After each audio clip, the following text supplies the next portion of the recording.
Are you thinking about quitting? If so, don't do it before you watch this video. Let's get to it. Hey, I'm Castillo, founder of Selfmastered. We're a high-performance training company that helps entrepreneurs scale their businesses by solving their silent bottleneck, their own performance.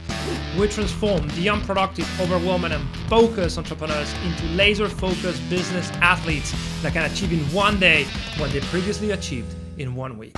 So today I want to talk about one of the hardest conversations I had when we first started training people internationally. And this is about when to know if the right move is to quit and for how long should you persist on doing something. And this is probably one of the hardest things to do, knowing how to stop and knowing when to persist. And this comes because I had a conversation with an entrepreneur that was wickedly smart. He had unrelentless work ethic, had a past track record of successes, but he was having a very difficult time building his company. In fact, he had raised money about 12 months before. He was running out of it. He needed to raise a new funding round, and he just didn't feel he was having the results he deserved based on all the effort he was putting in. And he was doing all the right things. He was building the product, marketing himself and marketing the company, touching the right doors, talking to the right people, but things just did not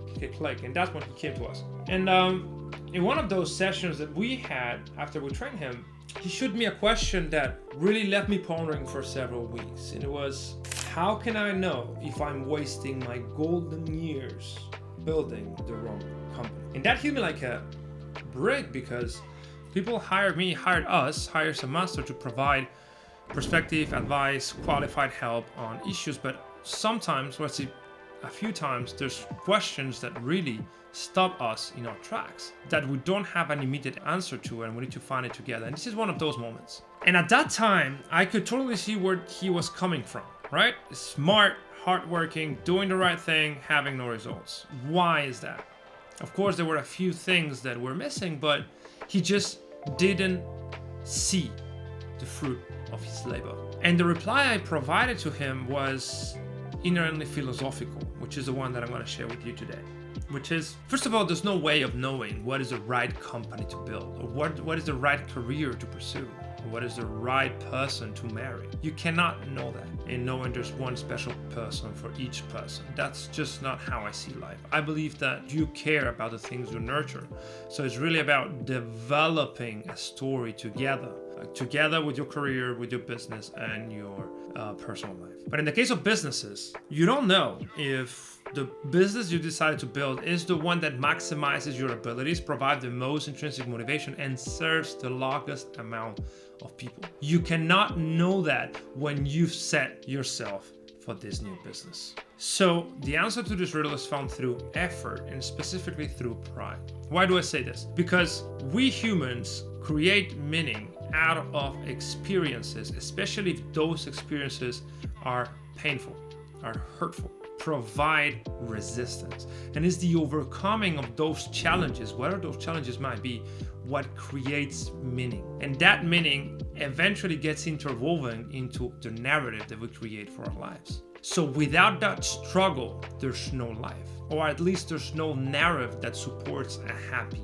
life. So you need to struggle. And the only way of making a struggle meaningful is by no holding back when facing it.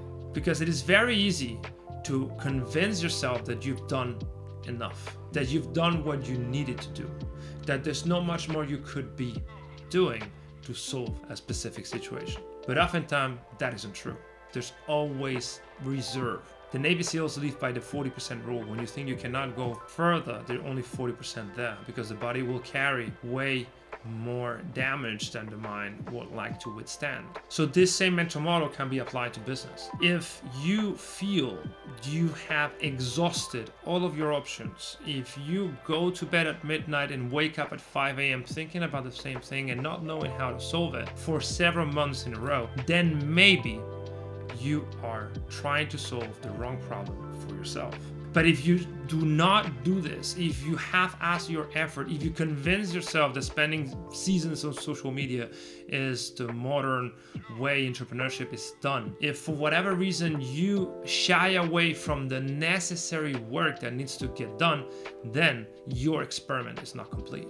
In life, the only way of advancing is by sequentializing experiments. It's by testing hypotheses.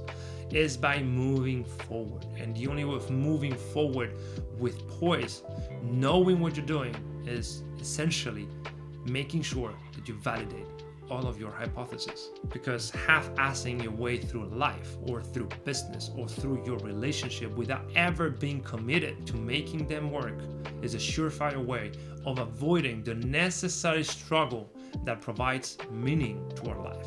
So in the case of business, what I told this gentleman was, if you truly feel there's not much more you could be doing, give yourself 3 months. 1 month later, the situation was totally different. It was raised fund, revenue was up, new team members came. But this was because something clicked inside of him. He knew there was a hidden well of motivation that he could harness to accelerate his performance. So this is the idea that I wanted to discuss today, is you can never know if you're building the right thing because there's an infinite amount of options out there. But you always know if you are doing everything you can to make the current thing work.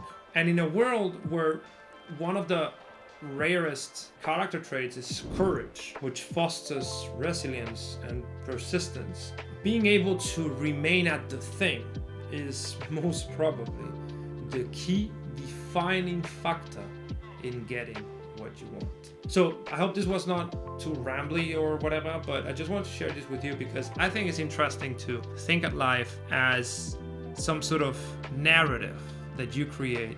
The more purposeful your struggle is, the more satisfying your life will be. See you in the next video.